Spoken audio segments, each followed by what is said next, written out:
வன்மையாக கண்டிக்கிறோம்.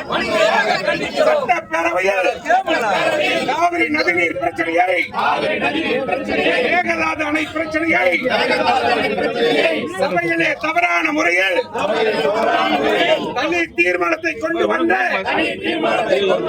அரசினுடைய தவறுகளை சுட்டி காட்டி பேசுவதற்கு கட்சி தலைவருக்கு அனுமதி அளிக்காத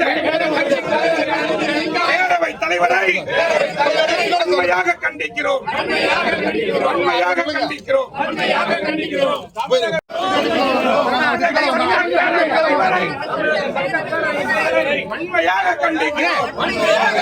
சட்டப்பேரவையில் காவிரி நதிநீர் பிரச்சனையை, மேகதாது அணை பிரச்சனையை சபையிலே தவறான முறையில் தனி தீர்மானத்தை கொண்டு வந்த